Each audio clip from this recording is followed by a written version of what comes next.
thank you for staying with Daybreak. We've moved into the social square part. That's why we're sitting here, easy, cozy, chilling. That's what the youth say, right? I'm about to leave that bracket, so Zinzi doesn't agree. Listen, the question we're asking you this morning is how can the youth create more opportunities for themselves? There's been concern that the youth prefer to make money by hook or crook because of what they see. They see people making money, they're not arrested, they think that's what they want to do. So the question is, how can the youth create more opportunities for themselves? The hashtag is Daybreak. You can text at 22422. You can call in 0719 777. You can tweet at Trevor Mbija at Citizen TV Kenya, at Zinzi K. At Waiga Mwaura has recused himself from this conversation. I wonder whether it's because he wants to leave the bracket like myself or not. I don't know why you and Waiga are like making yourselves look very old. We are old, Zinzi. We are very old, Zinzi. We are your ancestors. You're not at this fossils, rate. and we know that. All right, joining us now is Meja. Meja is also an artist. I'm sure you know him. Ile barua yako tulipata by the way, Meja. Kagwe Mungai is also with us, an artist. And Rita Oyer, founder and CEO, Heri Online. And Rita, I'll start with you. When we talk about youth and creating opportunities, is it a lack of inspiration? Because the people they see are the people who cannot explain their wealth. So all they want to do is they don't want to do their time. Nobody wants to put in the hours. We just want to jump straight. Because there was a research that actually shows that more than half of the Kenyan youth are willing to make money by hook or crook. This is by their own admission. And I'm glad they're honest, because that really reflects the situation on the ground. It's a very bad way to grow a country and to develop a country, because as a country we have to have something that we are selling. We can't sell lions and elephants forever. We also have to sustain ourselves. We need the human resource. We need the people with the right mindset. In creating opportunities, people have to understand that sometimes time is one of the biggest factors. Between you sowing your seed and getting your harvest, there is time that goes into it and work that goes into it. Like I said before, one of the policies that we need to kill quickly is this 30% entrepreneurship for youth, because people are now wheeler dealers and brokers. Nobody wants to apply their brain into developing something that is marketable. If Wahiga is writing music and producing music, then that is what he needs to develop and take to the market. He can't be brokering and then expecting to grow out of brokering. Opportunities will actually work for us when we are doing the work and we are giving it time. But are they there? Are the opportunities there to begin with? Yes. What is an opportunity? An opportunity is there's a problem, it needs to be solved. Please, go solve. In that process, someone will pay you while you're at it. Right now, the biggest problem for the youth is there are no jobs. That's what they say. But, okay, fine. So what is a job? For example, today, if someone is very creative at writing and they send me their CV today, I interview them today, they'll be on a payroll by tomorrow, because I need that skill set. But I will interview 50 people, then get one who is good, kinda, then I have to do a lot of training, and it will take 3 months before it becomes results. Opportunities are there because there are problems. As long as there are problems to be solved, someone will pay you to solve them. Yeah. That is what is called a job. Okay. A job is not being given money at the end of the month, called a salary, when you have delivered nothing on the back end. Okay. Or solved no problem at the back end. All right. Yeah. Kagwe, how much of this can be blamed on the artist? Because some youth want to be like you. Do they know what it took for you to get to where you are? What was your journey like? Because what they see is the glam on TV. True. And they want to be like you. But some people blame the artist for not really telling the youth the truth. That I did not just get here. This is how it took time for me to do it. This is the hustle I went through, but they want to be like you. How much of it is to blame on you guys of not inspiring the younger generation? I think, like I was saying earlier, I think it's difficult to explain certain aspects of work ethic and things like that through even, say, a forum like this, right? Because we can come and we can say a lot of things, but then people will hear it, they'll listen to it. But at the end of the discussion, it's out, and one ear out the other, and what will exist is the culture, right? The culture of paying someone on the side, or like the entrepreneurs, and those are the things that are the culture, right? That currently exist now. So for me, I think, yes, I mean, we can tell you the stories. We can tell you of how we have the things that we've gone through, right? But I think if people are not willing to hear it in a specific way, then it just falls on deaf ears. Major? Okay. From your perspective, what are the youth lacking here? Is it a lack of information, lack of aspirations? Okay, first of all, yani, what? first of all, najua youth wanakuwaga influenced by social media. Tuanzie tu hapo. So mimi nasema kuna ile jackpot mentality kwa sababu maybe ulikuwa unasoma na mtu fulani like mlimaliza university like 2 years ago. Lakini sasa ukiingia maybe kwa Instagram unaona maybe anaishi lifestyle nyingine yenye unashanganiaje kwa sababu mlikuwa mnasoma pamoja. So unakuta hakuna mayouth hapendi hiyo process siku hizi. That's why unaona wengi wako na debt, yani loan, kwa sababu unakuta akichukua ile loan ati ndio ajinufaidi ki life, yani ni kwa sababu ya lifestyle. Yani lifestyle ndio inaribu youth na pia jackpot mentality. And then another thing, maybe nilienda university nikasomea engineering. So nimepeleka CV yangu hapa na pale. Lakini bado sijapata job. Lakini passion yangu napenda kutengeneza madem nywele. Unaona? So kuna ile kitu labda unaona mimi kama like nimesomea engineering na mimi ni mwanaume nikiingia kwa profession, yani maybe watu watanichukulia a certain way. So kuna zile a certain kind of job like youth wanataka kuwa nazo. Kwa sababu ukiuliza kila youth maybe aliambiwa mali unaweza kuwa receptionist, akakataa kwa sababu ya venye anaona hiyo lifestyle iko ndia wewe unafanya receptionist aje, unaona. Lakini kama mtu anaweza tu hiyo mentality ya ukipata job wewe fanya, kwa sababu saa zingine hata mimi kabla nikuwe artist nilifanya some odd jobs, yani first inakufanya unafungua mind, na pia kuyo harakati ya kufanya hizo majob una meet watu, unafanya networking. Lakini ukikata na paper zako kwa sababu unataka kuwa ulisomea engineer, unataka tu kukua hapo unapati of anything, zile unaweza pata do kiasi, yani fanya like bidii juu hapo ndio utapata like akili ya biashara na everything. Lakini kuna wengine pia wana blame artist wenyewe, wanasema wewe mbona usitengeneze tu ka music video ka simple. Mimi nikicheki music video yako naona Meja squeeze yako na Rolls Royce, sasa inabidi naenda kuchukua loan pia mimi ni buy ka gari tu at least. Okay, so nikakaa wewe mbona wewe usitengeneze tu music video simple.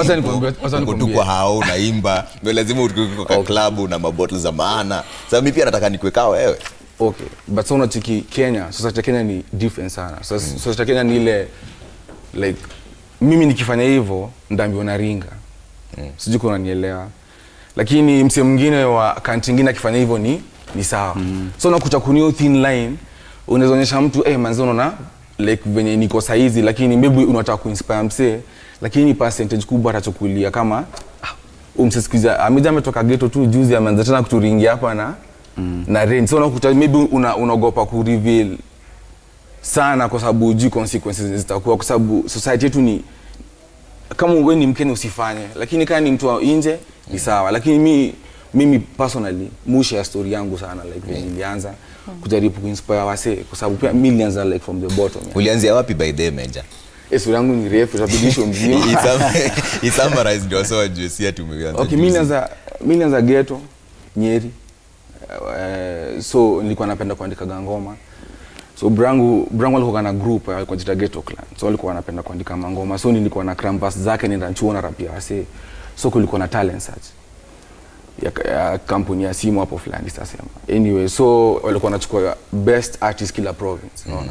In the same time mother akakuwa na brain too. Mani story too mob. Shida za home hapa na pale. So mi ngoma ndio ilikuwa ni hiyo ama hivyo. Ni outlet yako sasa. So ilikuwa kama August. Back kutoka hapo tulikuwa tupigiwe simu like hiyo mwaka ingine. So nakuta hapo kwa sababu mother ako hosi na lazima udishi, lazima ufanye. Nikaanza kuza njugu. Sasa bisangu ashaniambia ni aje ujosona rumoro awajui njugu fulani ya kuchana inaga maganda. Mimi nikauza DVD na amplifiers zingine za mbao za kitambo. Tukanunua gunia ya njugu mimi na boy wangu, tukaingia na rumoro tukaanza kuuza. So ni mimi nianza yani like from chini tu hivyo, sitaki kuchukua time but nilianza like hivyo. It's a process in short. All right, get this. According to research, 1.2 million young people here in Kenya are unemployed. Who are these people? They are people between the ages of 15 to 34 years old. 1.2 million unemployed people. And get this, universities churn out about 50,000 university graduates every single year. So what's the solution? Rita, as a business owner, someone would say then self-employment is the answer. Start a business and create employment. But can everyone have a business? Can everyone manage to run a successful business? Can everyone, because where will the employees then come from if we say that self-employment perhaps is the answer? Let's be honest with ourselves. Can everyone be a business person? No. And everyone should not try to be a business person. Everyone can't run business. I mean, okay, entrepreneurship is cool. It's a good thing to say, it's a good thing, but not everyone can be and should strive to be a business person. Whatever skills you're developing in yourself can be used for yourself and for entrepreneurship. So you work on developing your skills. For example, when I left, I always knew I was not going to be an employee. Always. In fact, my first job, I had a magazine idea. I took it to a publisher. They invested in it. They made me a project manager. And that's how I got into kind of employment, yeah? But that's because I knew that's who I am.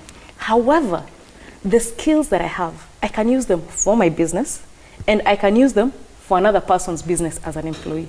So the bottom line is develop skills that you can take to market quickly. I like that. So before I leave my 9-to-5 job and try to focus on my side hustle completely, you'd advise young people to really work on their skills before you can leave your 9-to-5 job. Yes, really work on your, whether you're, I've been self-employed from January 2014. I haven't stopped learning. I haven't stopped going to school. I haven't stopped developing my skills. I even sit in an incubator and learn the things that I don't learn. But if today I stopped being a business person and I sought employment, it's everything that I am, including my entrepreneurial mindset, that I will take into employment. Right. If I leave employment and go into business, everything that I am, including my entrepreneurial mindset, I'll take to my business. So really it's about the person. Self-improvement. Yes. All right, Kagwe, there's something important that you mentioned so far in this conversation that no one else has mentioned, work ethic. Do young people understand work ethic? Do young people understand, and I love what Major you've shared with us, a tidbit of your story, the process.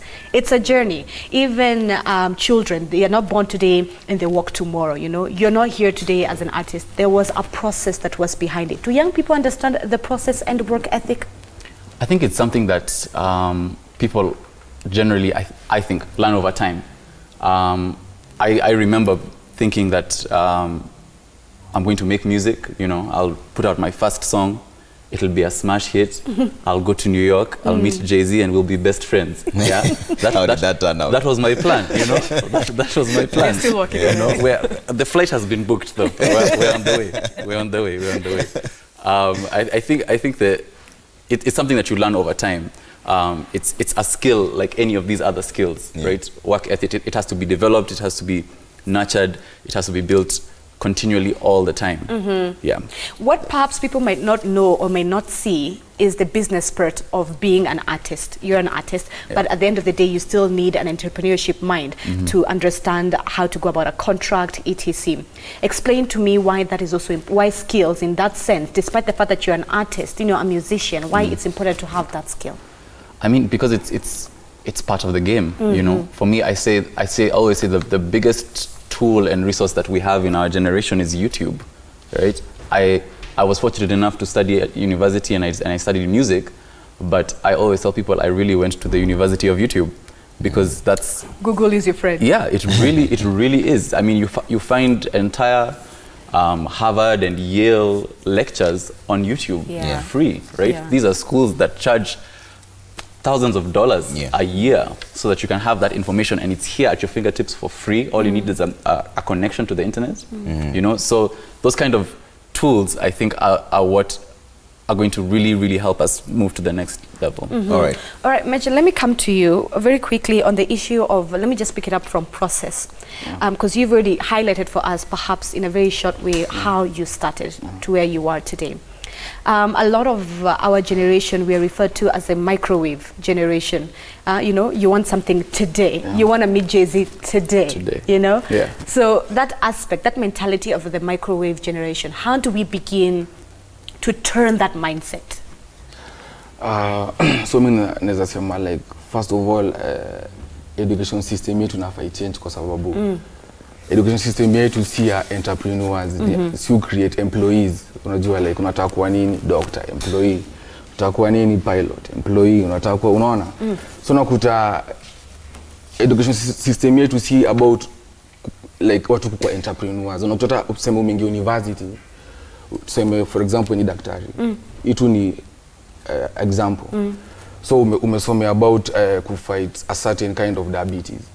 Lakini so unakuta utafanya tu venye ile kitabu imekufundisha like from page 1 to ile page imefika. Lakini unakuta other universities unapatiwa do uende kufanya like study ya hiyo kwa sababu hiyo gonjwa inashinda kichange. Unaenda kufanya unaenda kustudy about it ama hata mnapewa do ya kujaribu kuleta vaccine. Lakini sisi ni ile tu kitabu umesoma. So unakuta like education system yetu inafaa change. Campus nafasi patue do in every department. Kama msana anafanya medicine anaenda kufanya research na kuleta vaccine. So kama coming back to the question. So nakuta for example mkiwa shule kuna mse fulani mnaenda funky. This uniform ni the same lakini uniform yake inaka kama imepigwa pasi na ka smart unaelewa. So nakuta yeye anajua fashion lakini chemistry ashikanishaji. So you feel like our education system doesn't help when it comes to harnessing talent? Talent. Na si lazima unakuta sio watu wanaongea about talent like running and everything. Kuna kitu kama fashion. So unakuta mtu kama huyo maybe ashiki math na everything lakini unaweza tell huyu jamaa anajua kuvaa. So huyu msee tukimpeleka fashion school si lazima tuvae Gucci ama tuvae tunaweza vaa our own thing kwa sababu umenacho msee from akiwa chini.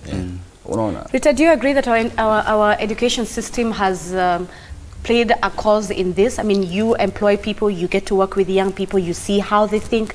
Do you agree that perhaps the education system has rooted that cause of microwave mentality? Okay, so in my thinking, education, the role of education should be to help you think. Education is a process of developing the mind. But I have even employed people with first-class degrees, but the work I have to do to bring them to a level where I can trust them with work is so much. And the work I'm doing is actually developing mental strength and learning capacity. That is the most important thing that our education leaves out. Mental strength and learning capacity. Because like Major is saying, the world is changing so fast. The Kenya that was 10 years ago is now a Kenya that is exposed to the world. How do I live here, go fit in another environment, and survive? Professionally, financially. The thing that our education system is supposed to provide, and mathematics is good, because by the time you crunch those numbers, and our teachers used to tell us, it's not about the answer, it's about the formula. We have to retain those things that develop mental strength. Even the guy with doing fashion, and that's awesome, do your fashion. But there's a formula to it. There's a reason why Gucci is Gucci, and we are not Gucci. Okay, maybe explain when you nasema like unakuta math inafaa compulsory, English na Kiswahili, unaona. So unasema mtu kama huyo labda ashikanishe everything, but yes ni lazima jue like math and English and Kiswahili, lakini mwacha afanye fashion kwa sababu kimforce kufanya chemistry na agriculture na nini haiko ndani yake, si passion yake. Ama hata maybe anapenda fashion alipata A, unaona. That's why unasema unapata mtu amepata ako na degree lakini lazima pia uendelee kumtrain kwa sababu unakuta initially haikuwa ni yake, unaona. Ana hiyo drive. By the way nilisoma biomedical science. After my last interaction with biomedical science. Yeah, it was drug research, titration. Okay. Wow. I know. The only thing I got from my 4 years in university is how to think. What I am applying in the world after has got nothing to do with nothing to do with titration. I can titrate, I can still do my drugs. But what I learned was how to think, how to be systematic, and how to produce a result. Now today, if you take me in any other country, what am I taking? How to think, how to be systematic, how to produce a result. But not titration. Not titration, right? We have to take a quick break here on Social Square. But when we come back, I would like us to talk about the role of parenting in all this. Oh, yeah. Because your parents sometimes tell you, you say, I want to be an artist, and they're like, you nini? A DJ. End of summer. Yes. So I'm a DJ. I'm a daktari. We'll find out the role of parenting in just a bit. We'd like to hear your feedback as well. The hashtag is Daybreak. You can call in as well, 0719 777 777. We're back in just a bit.